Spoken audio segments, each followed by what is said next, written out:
Before working on any firearm, make sure the magazine is empty and removed. Also make sure the chamber is empty and the firearm is unloaded.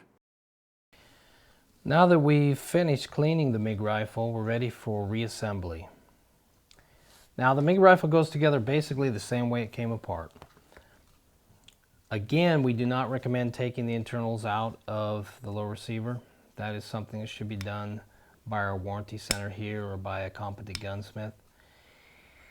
There should be no reason for you to take these parts apart, but once you have them re-oiled, as we recommended in the cleaning and maintenance, you're ready to put it back together. So what we do now is basically hold the lower receiver and the upper receiver assembly in your two hands. What you're going to want to do is you're going to want to try to gently slide the bolt assembly in.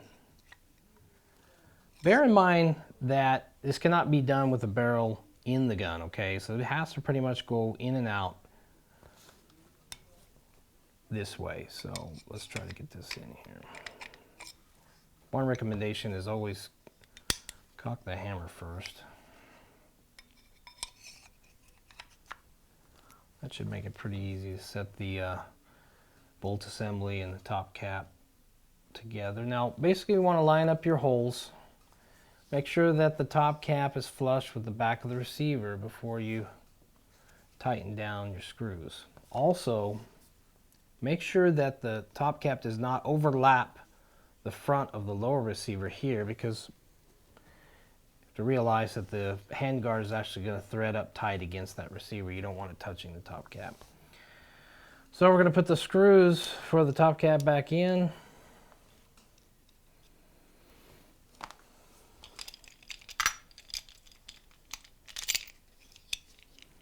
Okay, once you have the screws threaded in,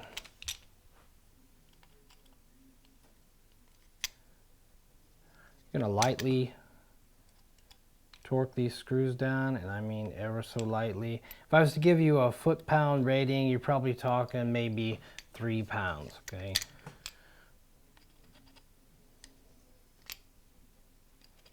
As I also recommended earlier, if you keep the screws and the threaded holes dry, that will go a long way in keeping the top cap screws secure. They won't loosen up when you're shooting, but if you keep them, if they get oil in them, they will loosen up, and you'll have to constantly check that. All right, now we're ready to put the charging handle back in. Realistically, you could wipe off the charging handle.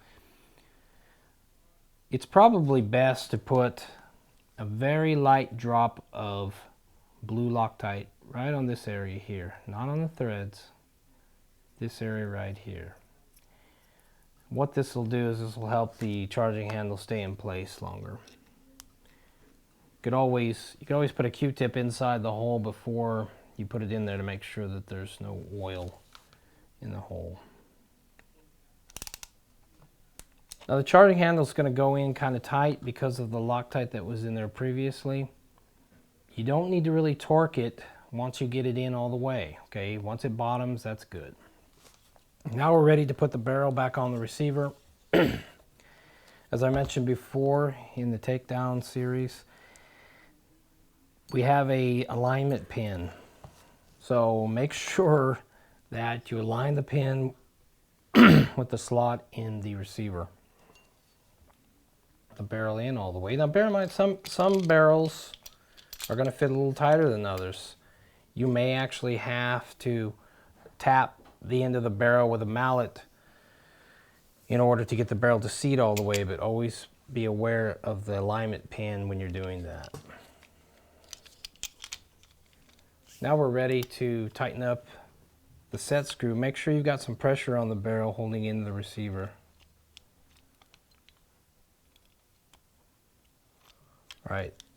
Now this set screw should have about maybe 3 or 4 pounds of torque put on it. And that pretty much concludes getting the barrel back in. All we really need to do now is slip on the handguard.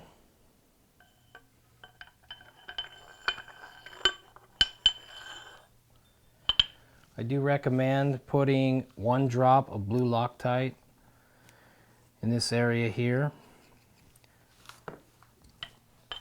Then you thread on the handguard like so. Now what I recommend doing is you're actually going to kind of torque this a little bit. Wrench these 2 pieces together like that. It'll give it a nice sharp set to the threads. Let the Loctite set and you'll be good to go on that. Now we're ready to put the buttstock assembly back on. It goes back on just the way we took it off. You may need to line up this crosspin hole so that you can actually allow you've got a plastic lug here, as you can see. That's got a mate in a slot in the receiver, as well as getting your crosspin hole aligned in the receiver. Now don't try to push this pin in unless you know that your hole is lined up properly. Otherwise, you're going to damage the hole in the rod and actually have a difficult time getting it in.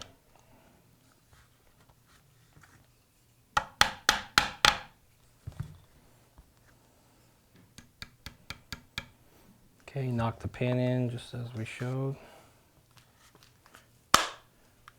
Give the buttstock a little smack on the back so you take up any room that you've created there. Now your retainer bolt should be sticking out the back. Okay, and then tighten up the retainer bolt.